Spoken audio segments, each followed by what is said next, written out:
10 mineros y pues el día de ayer la coordinadora de Protección Civil, Laura Velázquez, pues dio a conocer que la estrategia emprendida para el rescate de los mineros, que ha consistido en varias etapas, entre ellas una para sacar el agua acumulada en los pozos, ha sido la correcta y que para pues que esto, digamos, quede claro, le quede claro a todos, pues buscaron a dos empresas internacionales que avalaran esa estrategia. Vamos a hablar al respecto con nuestro compañero Javier Garza de Imagen Laguna.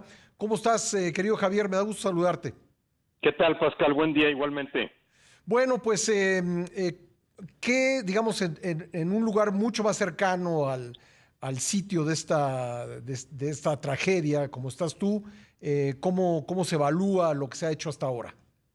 Bueno, lo que estamos viendo, Pascal, es que si bien sí, como dice Laura Velázquez, la estrategia era la correcta, yo no creo que sea correcta, sea la palabra que hay que usar, más bien era la única, ¿no? La única forma de poder meter gente a rescatar a los mineros, pues era primero desaguar el pozo, ¿no?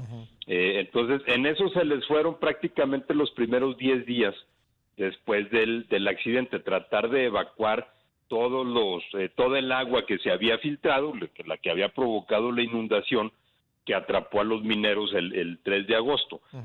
Lo que no esperaban, lo que no contemplaban ahí ni las autoridades de protección civil ni los especialistas que estaban ahí, era las filtraciones de esta mina Que vecina. siguiera entrando agua en la mina, ¿no? Exactamente, que se dieran estas filtraciones de la mina vecina, la mina abandonada, y que volvieran a subir el nivel. Digo, para darnos una idea más o menos de cómo se regresaron, digamos, al punto cero, cuando la mina se inundó, el nivel del agua estaba entre 40 y 50 metros en los pozos. Después de 10 días de desagüe y de desalojar 150,000 metros cúbicos de agua, lograron bajar el nivel a entre 70 centímetros y 2,5 metros, dependiendo del pozo, pero bueno, pues considerablemente ya lo suficiente para que pudieran bajar rescatistas, que bajaron, hicieron una inspección del lugar y determinaron pues que había muy poco margen de movimiento. Fue en ese momento, o sea, el fin de semana pasado, cuando se empezó a planear, bueno, ¿cuál era la siguiente etapa, no? Ahora, ¿qué sigue para tratar de buscar a los mineros y de remover los escombros cuando se volvió a filtrar el agua de la mina vecina y el agua volvió a subir? Ayer se reportaban los tirantes de agua otra vez entre 36 y 39 metros y pues es imposible hacer una labor de búsqueda, ¿no? Cuando tienes los pozos todavía inundados. La cantidad de agua que se ha bombeado después del fin de semana es más o menos equivalente a la cantidad de agua que se bombeó en la primera fase de la etapa. O sea, en los primeros 10 días se bombearon unos 150,000 metros cúbicos para bajar los tirantes de agua al nivel que pudieran bajar los buzos, y en lo que va de esta semana se ha bombeado una cantidad similar, pero eso ha sido solamente para impedir que sigan subiendo más los niveles de agua. Por eso el anuncio que se había hecho también de sellar la mina abandonada para evitar las filtraciones, obviamente eso va a tomar tiempo, y pues la contratación de las empresas, más que para avalar la estrategia que han seguido, que como te digo era la única forma de proceder, es más bien para tratar de estudiar el terreno, analizar cuáles son las condiciones del terreno, pero del terreno subterráneo. Esta es una región con muchísimas oquedades, muchas cavernas, muchos túneles, quizá minas abandonadas que dejaron agujeros ahí abajo que no se sabe dónde están o cómo están, por donde se pudo haber metido el agua y a donde pudo haber también arrastrado los cuerpos de los mineros. Ahora, junto con esto, pues ha continuado la discusión de por qué suceden recurrentemente estas cosas, por qué no hay una inspección adecuada, si es un tema ya pues añejo, estructural, o también tiene que ver con las limitaciones presupuestales que se ha autoimpuesto este gobierno. Es decir, hay junto con el intento de rescate, hay esta discusión porque si no se atiende, o por lo menos yo así lo entiendo, pues estaremos cerca de que vuelva a ocurrir en cualquier momento. No, sin duda. Digo, pues, muy pocos recuerdan, por ejemplo, que el año pasado 7 mineros murieron en una inundación en una mina en Musquis. Sí. No generó tanta atención mediática en aquel entonces, quizá porque el rescate de los cuerpos no tardó tanto tiempo, entonces digamos que no captó tanto la atención. Pues estamos hablando de 7 personas muertas apenas el año pasado. De acuerdo con datos del colectivo Pasta de Conchos, del colectivo de familiares de mineros que han luchado por mejorar las condiciones de seguridad en la mina, en lo que va del actual sexenio han muerto 12 mineros. Este es uno más de los que murieron en todo el sexenio de Enrique Peña Nieto. Entonces, ya de por sí, digamos que el saldo de este gobierno, pues ya es peor. Y esos 12 son sin contar los 10 de la mina del Pinabete, cuyo estatus, pues digamos que todavía no está determinado, pero en donde las esperanzas de que los encuentren con vida realmente ya ahorita son nulas. Entonces ya pudiéramos estar hablando de hasta 22 mineros muertos en el actual sexenio. Hay una correlación, Pascal, primero con el esquema de compra de carbón de Comisión Federal de Electricidad, que está privilegiando a los pocitos, ¿no? a las minas pequeñas, y entre más pequeñas, menos medidas de seguridad tienen, son más precarias, son más rudimentarias.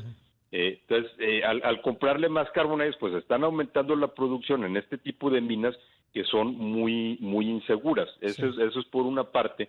Por otra parte, también, como ha dicho el colectivo Pasta de Conchos, a ellos se les quitó el reconocimiento que les había dado la Secretaría del Trabajo en el sexenio pasado para que pudieran acompañar a los inspectores. Y para que formaran parte, digamos que fueran parte interesada en las inspecciones, que pudieran recibir denuncias de mineros y llevarlas a la Secretaría del Trabajo para exigir que se inspeccionaran las minas, que al mismo tiempo también su presencia pues garantizaba que no iba a haber moches entre el dueño de la mina y los mineros. Ese reconocimiento se les quitó en 2019. Hay un par de detalles que creo que vale la pena comentar. En los 2 días anteriores... Javier, tengo que hacer una pausa obligada, es importante lo que estamos platicando contigo. Permíteme y regresamos enseguida. Claro que sí, Pascal. Volvemos. Información sólida siempre. Estamos conversando con nuestro compañero Javier Garza de Imagen Laguna sobre las 2 semanas que llevan los 10 mineros atrapados en la mina El Pinabete en Sabinas, Coahuila, y cómo pues este sexenio ya, con el tiempo que lleva, pues se ha constituido en uno de los, por lo menos de la época reciente, más mortales, porque han muerto más mineros en lo que va de este gobierno que en los 6 años de Enrique Peña Nieto, faltando todavía por ver qué es lo que ocurre ahí en Sabinas y cómo no se ha resuelto el problema de fondo, que es el de la inspección de las minas, que pues podría prevenir desastres. Javier.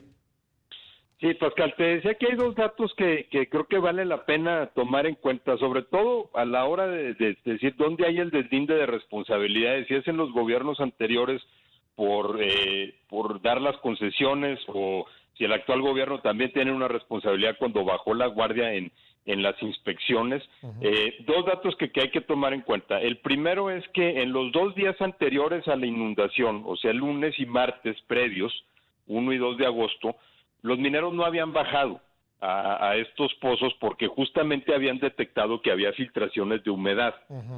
Lo que no queda claro es si eso se denunció, si se lanzó un llamado a las autoridades para que fueran a inspeccionar a la Secretaría del Trabajo, que pues también la delegación de la Secretaría del Trabajo en Coahuila ha sido pues desmantelada, no hay ni siquiera delegado ahorita. Entonces no sabemos si eso se había reportado, si se reportó a la empresa y regresaron a trabajar el miércoles. Tampoco queda claro si regresaron a trabajar porque la empresa pues los obligó a que regresaran, o también, como suele suceder, si los mismos mineros regresaron porque si no trabajan pues no tienen ingreso, porque la otra desgracia de la minería de carbón es que pues a ellos les pagan por peso, ¿no? Por cantidad extraída. Entonces, si no trabajan un día, pues no ingresan no ingresan dinero. Entonces muchos pues se atreven a tomar los riesgos aún sabiendo que hay condiciones inseguras en la mina, pero lo que sabemos es que los mismos mineros habían detectado que había condiciones precarias en la mina por estas filtraciones y no hubo ningún tipo de inspección ni ningún tipo de revisión. Y el otro dato que también vale la pena tomar en cuenta, y esto es a propósito de un comentario que hizo el presidente López Obrador el otro día cuestionando, diciendo cómo es posible que se dio una concesión de una mina al lado de un río, por ahí pasa el río Sabinas, y en una mina que estaba inundada. Y pues sí tiene razón el presidente, digamos que no son las condiciones más seguras para poner una mina, pero la realidad es que la mina empezó operaciones en enero. La mina, esos pozos, los pozos inundados no estaban activos. La concesión... Perdón, Javier, una cosa es la concesión y otra cosa es la revisión de las condiciones de seguridad, ¿no?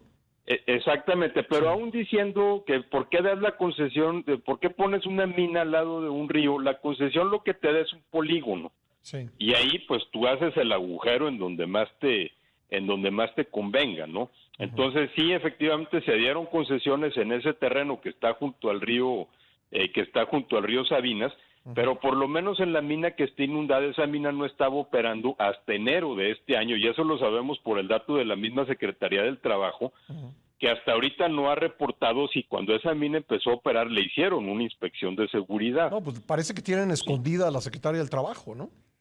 No, totalmente, porque también hay otro dato interesante que también fue de la información que salió en los primeros días y que se ha perdido, creo que lo comentamos aquí, Pascal.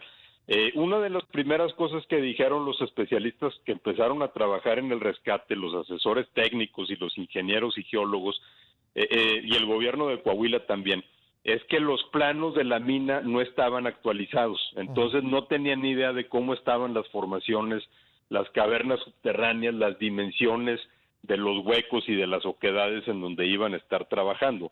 Eso sugiere que no había entonces ninguna inspección reciente, porque cualquier inspección hubiera arrojado justamente esa anomalía, ¿no? Que los y también planos de se la comentó mina no que no había estaban ninguna actualizados. denuncia reciente, con lo cual quiere decir que probablemente no hubo ninguna inspección, pero pues tampoco hubo ninguna objeción por parte de la Secretaría del Trabajo, ¿no? Exacto, no, es que ni siquiera sabemos si hubo alguna, ni siquiera revisión visual. La mina empezó a operar en enero, ¿no? Y pues eso tuvo que haberlo autorizado en algún momento la Secretaría del Trabajo. Entonces aquí hay, digamos, una responsabilidad compartida. La más puntual es la de la Secretaría del Trabajo por la cuestión de las revisiones de seguridad. Pero bueno, también hemos visto y lo hemos platicado toda la maraña de nombres de personas, de razones sociales. De Sabinas, etcétera, etcétera, ¿no? Exacto, que ocultan todo eso. Y este otro tema que el presidente también evadió en la mañanera del otro día, ¿dónde está la Comisión Federal de Electricidad? Y por qué la misma, digamos, el cliente, ¿no? El comprador del carbón, pues no se asegura de comprarle a aquellas minas que tengan las mejores medidas de seguridad, porque ahorita CFE pues le compra prácticamente a cualquiera. Claro, incluso para algunos productos agrícolas hay un sello de que no, pues no se utilizan químicos dañinos o no se explota a los trabajadores, ¿no? Y en el caso del carbón se compra lo que sea, ¿no? Sí, lo vemos a lo largo de muchas actividades industriales, empresas contaminantes, por ejemplo, que pueden enfrentar boicots, grandes empresas cuyos proveedores pues tienen que tener ciertos estándares de calidad o ciertos estándares ambientales o de responsabilidad social, vete a saber, pero pues eso no lo vemos en Comisión Federal de Electricidad. Y una última cosa, Javier, es cada accidente de mina en Coahuila trae el recuerdo de pasta de conchos y podemos recordar que con razón o sin ella, pues el grupo político que hoy gobierna el país cuando estaba en la oposición fue durísimo en sus comentarios, en su evaluación de lo hecho en aquella mina, incluyendo el tema del rescate de los cuerpos. Entonces, pues no se le puede tratar, digamos, de una forma pues menos rigurosa ahora que es gobierno, en el caso de la mina de Sabinas. Sí, creo que fue con toda razón, ¿no? Que hubo esa protesta y esos reclamos en su momento, pero sobre todo, Pascal, no fue nada más en la cuestión de pasta de conchos en específico, sino también todos los distintos movimientos que se formaron para exigir que aumentaran las condiciones de seguridad en las minas, ¿no? Que todo eso fue un proceso que bueno, sí logró reducir los accidentes en años recientes. Incluso, por ejemplo, hubo un año 2015 que no hubo ninguna muerte por accidentes en minas de carbón en Coahuila. Pero que bueno, ya ahorita están, digamos, a cargo de eso, ya están del otro lado de la barrera, y pues la responsabilidad es distinta. Y aquí una de las posibilidades que hay, que ya se comienza a manejar, no lo admiten públicamente los funcionarios, o por lo menos no con los que yo he hablado, pues porque digamos que sí pudiera ser prematuro, pero por lo menos ya están pensando en la posibilidad de que los cuerpos a lo mejor no los van a poder recuperar a todos, justamente porque es imposible saber hacia dónde fueron arrastrados por las corrientes subterráneas de agua. Entonces, eso también significa una mayor tensión con las familias, ¿no? Que están ahí, que están viendo desafortunadamente que se está repitiendo la historia. Claro. Pues Javier, vamos a seguir muy pendientes de todo ello, y te agradezco que nos hayas acompañado esta mañana.